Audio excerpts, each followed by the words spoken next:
there is, there are, there was, there were, there will be। আমরা এখানে there দিয়ে sentence making শিখব। First of all একটা কথা বলি, কোথাও কোনো কিছু আছে বললে আমরা কি বলি? there is বা there are বলি। আর কোথাও কোনো কিছু ছিল বললে আমরা there was বা there were বলি, ঠিক আছে? আর কোথাও কোনো কিছু হবে বা থাকবে বললে আমরা there will be ইউজ করি। আর যদি হয় নেগেটিভ তাহলে হয়ে যাবে there isn't, there aren't, there wasn't, weren't, ঠিক আছে? এরকম করে আমরা বলবো there won't be, হ্যাঁ, এটা নেগেটিভ হলে এরকম হয়ে যাবে। সো দেখেন there একটা হলে মানে নাউন যখন হবে সিঙ্গুলার একটা হলে আমরা ইউজ করব ইজ। প্রেজেন্ট টেন্সে মানে বর্তমান কালে কোনো কিছু আছে বললে আমরা ইজ বলবো। আর যখন নাউন হবে একটার বেশি, মোর দ্যান ওয়ান মানে হচ্ছে প্লোরাল, দ্যাট টাইম তখন ইউজ করব আর। সো একটা বাড়ি, আ হাউস মানে একটা বাড়ি। ইন আওয়ার ভিলেজ আমাদের গ্রামে, আমাদের গ্রামে একটা স্থান মানে একটা adverb, adverb of place. There is a house একটা বাড়ি আছে। কোথায় আছে? ইন আওয়ার ভিলেজ আমাদের গ্রামে, আমাদের গ্রামে একটা বাড়ি আছে। ইফ আই সে যদি আমি বলি টু হাউজেস দুইটা বাড়ি তাহলে একটার বেশি হয়ে গেল না? তখন বলতে হবে আর। There are two houses in our village. তাহলে দুইটা, তিনটা, পাঁচটা, 10টা, 20টা এর বেশিও হতে পারে। তাহলে একটা হলে we say is, but when একটার বেশি হয় উই সে আর। প্রেজেন্ট টেন্সে বর্তমানকালে, ঠিক আছে? এবার দেখেন অন দ্য টেবল মানে কি? টেবিলের উপর। অ্যান অ্যাপল মানে একটা আপেল, ঠিক আছে? অ্যান অ্যাপল একটা আপেল। তো টেবিলের উপর একটা আপেল ছিল, এখন নেই, আগে ছিল, অতীতকালে ছিল মানে past tense. So I say আমি বলি দেয়ার ওয়াজ একটা, এই জন্য ওয়াজ বলছি। There was an apple on the table, টেবিলের উপর একটা আপেল ছিল। ইফ আই সে যদি আমি বলি টেবিলের উপরে 3টা আপেল ছিল, so I should say there were, were হবে একটার বেশি, এর জন্য there were 3 apples on the table মানে টেবিলের উপরে 3টা আপেল ছিল। আন্ডারস্ট্যান্ড? লাইব্রেরিতে কিছু বই থাকবে, থাকবে বলছে, এখন হয়তো বা নেই, ভবিষ্যতে থাকবে, ফিউচারে থাকবে। সো দেয়ার উইল বি মানে থাকবে।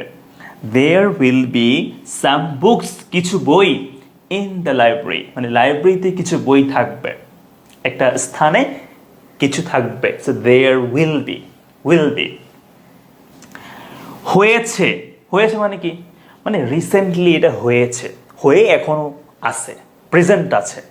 সো দেয়ার, এখন যদি একটা জিনিস হয় তাহলে বলবো দেয়ার হ্যাজ বিন, আর যদি হয় একটার বেশি জিনিস তাহলে দেয়ার হ্যাভ বিন। এখন মেনি স্কুলস অনেকগুলো বিদ্যালয়, তাহলে অনেকগুলো এই জন্য হ্যাভ বলবো।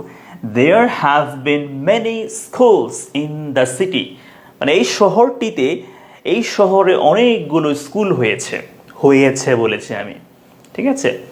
হয়েছে মানে রিসেন্টলি হয়েছে, এখন ওইগুলো আছে। তো there have been many schools in the city.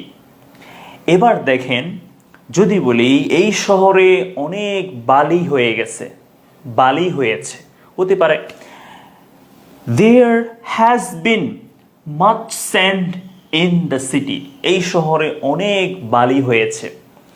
এখন প্রশ্ন ভাইয়া আপনি হ্যাজ বিন কেন বললেন? কারণ হচ্ছে স্যান্ড মানে হচ্ছে বালি, বালি হচ্ছে আনকাউন্টেবল নাউন। বালি, পানি, চিনি, লবণ বা মধু, যে কোনো লিকুইড, এগুলো কি নর্মাল, এগুলো কি আনকাউন্টেবল নাউন। আটা, ময়দা, চাল, এগুলো আনকাউন্টেবল নাউন। সো আমরা আনকাউন্টেবল নাউনের জন্য মানে যেগুলো আমরা গুনি না, কাউন্ট করি না, আমরা আনকাউন্টেবল নাউনের জন্য আমরা কি বলবো? ভার্বটা ইউজ করবো সিঙ্গুলার, এই জন্য আমরা হ্যাজ বিন বলেছি। প্রেজেন্ট হলে আমরা বলতাম ইজ, আর বলতাম না, আনকাউন্টেবল নাউন। পাস্ট হলে আমরা বলতাম ওয়াজ, ওয়ার বলতাম না, আনকাউন্টেবল নাউন, সেজন্য। আর একটা বিষয় বলি, এখানে অনেক বললে আনকাউন্টেবলের আগে মাছ বলবো, আর কাউন্টেবলের আগে মেনি বলবো, right? There have been many schools in the city. এই শহরে অনেকগুলো স্কুল হয়েছে।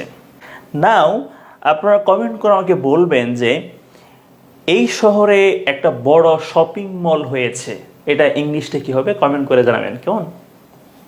আচ্ছা, হয়েছিল মানে হ্যাড বিন, এক সময় হয়েছিল, এখন হয়তোবা নেই, অতীতকালে হয়েছিল।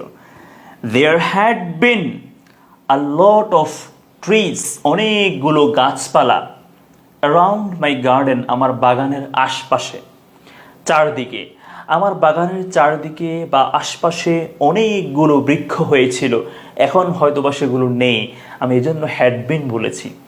যদি এখনও থাকে প্রেজেন্ট, স্টিল এটার রেজাল্টটা প্রেজেন্ট আছে, তাহলে বলতাম যে have been, there have been, ঠিক আছে? There had been a lot of trees around my garden, আমার বাগানের আশপাশে অনেকগুলো গাছপালা, ট্রিজ হয়েছিল, ঠিক আছে? সো এটা আমরা প্র্যাকটিস করছি। একটা কথা বলি, এখানে আমরা কিন্তু মেনি বললেও হবে, ট্রিজ কাউন্টেবল, আমরা এখানে মেনি বললেও হবে। সো আ লট অফ এবং মেনি এখানে একই অর্থ মিন করছে। নাও এবার হচ্ছে বোনাস, দেখেন, মেবি থাকতে পারে, সম্ভাবনা, শিওর না, মানে প্রবাবিলিটি, থাকতেও পারে নাও থাকতে পারে। There may be a house in our village. আমাদের শহরে একটা বাড়ি থাকতে পারে, মানে এটা জাস্ট আমি গেস করে বলতেছি, হ্যাঁ, আমি কিন্তু কনফার্ম না। There may be a tiger in the forest, মানে এই জঙ্গলে একটা বাঘ থাকতে পারে, মেবি, থাকতেও পারে, সম্ভাবনা। যদি বলি থাকতে পারতো, অতীতকাল, আমি প্রেজেন্ট নিয়ে বলছি না, অতীতকাল নিয়ে বলছি, থাকতে পারতো একটা বাঘ। There may have been a tiger in the forest. এই জঙ্গলে একটা বাঘ থাকতে পারতো। এরপর দেখেন, এই শহরে একটা হাসপাতাল থাকা উচিত, উচিত বললেই should be হবে। There should be a hospital in the city. এই শহরে একটা হসপিটাল থাকা উচিত, should be থাকা উচিত বর্তমানে। If I say এই শহরে একটা হাসপাতাল থাকা উচিত ছিল, নেই কেন? There should have been, উচিত ছিল, অতীতকাল, এটা প্রেজেন্ট, এটা প্রেজেন্ট, এটা past. There should have been a hospital in the city. এই শহরে একটা হাসপাতাল থাকা উচিত ছিল, নেই কেন? এরপর could have been, could be হতে পারে, future, present or future.